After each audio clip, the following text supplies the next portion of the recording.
Hey everybody, this is the chromatic scale number 1 page for the trumpet. These notes that we're going to learn today are chromatic notes that will help you learn kind of the notes in between the notes that you have mastered already. Throughout exercise 1, 2, 3, 4, and 5, you will notice that the second and fourth note are kind of the special ones we're learning.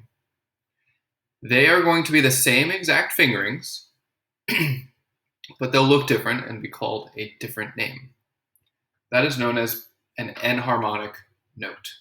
So C sharp and D flat are the same note.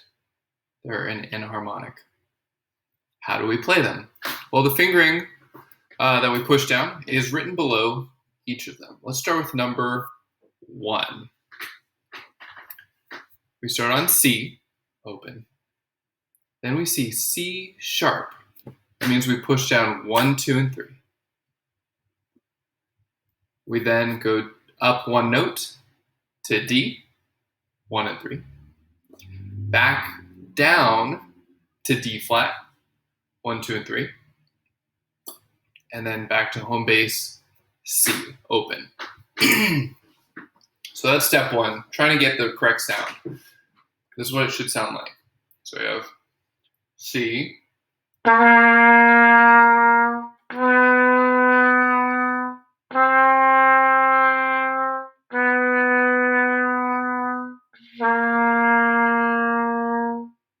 So that's what it should sound like.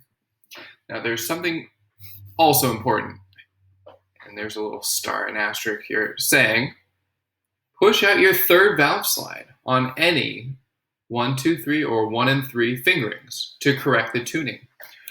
What happens is when you use 1 and 3 or 1, 2, and 3 on the trumpet, you're actually, the tubing is not long enough, so it's out of tune. So to lengthen the tubing, to make it sound correct and more in tune, you're supposed to kick out the third valve slide. Okay? And then bring it in when you're not playing that note. Okay? If your valve slide does not move, it's stuck, you will need to get it unstuck by a music store. If the first one moves, you can cheat and use that, but it's more recommended to use your third valve slide. Okay? So in action, it looks and sounds like this.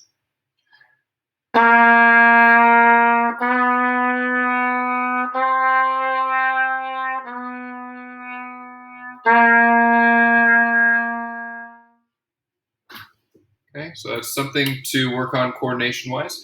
There is some special oil for your third valve slide, so don't use normal valve oil or tuning slide oil. That will make it all sticky. Okay. Okay, that is number 1. Let's look at number 2. Don't want to go too slowly here. Number 2, we start on D. Kick out your third valve slide. Then we have D sharp. Fingering for that is 2, 3. The furthest 2 from your face. Go up to E, 1 and 2. Then back down to the same note, but it's called E flat, 2 and 3. And then D, 1 and 3. Remember, for D, you kick out with your third valve slide. For 2 and 3, you have to bring it in. So be careful with that. Here's what it should sound like. Ready? And.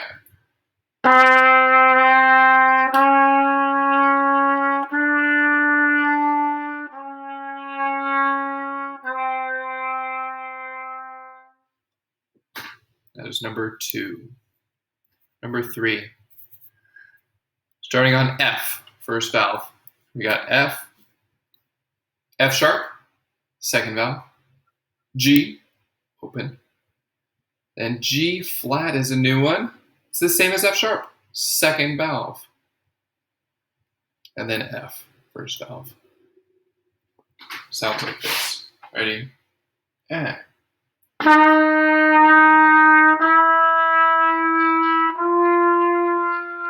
That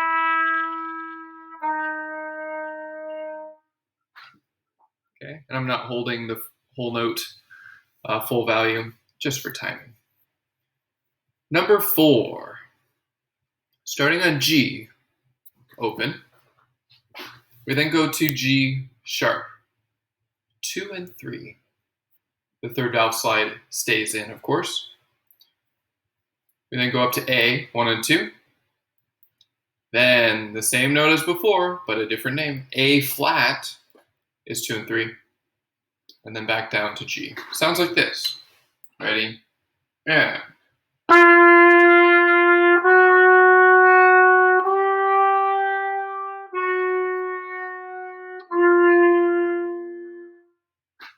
Okay. And one more, number 5. Starting on A, 1 and 2. We then go up 1 note, 2. This is an unusual one. A sharp, first valve. Then up to B, second valve. Then one that you recognize probably, B flat, first valve. And then A, 1 and 2. Sounds like this. Ready? And.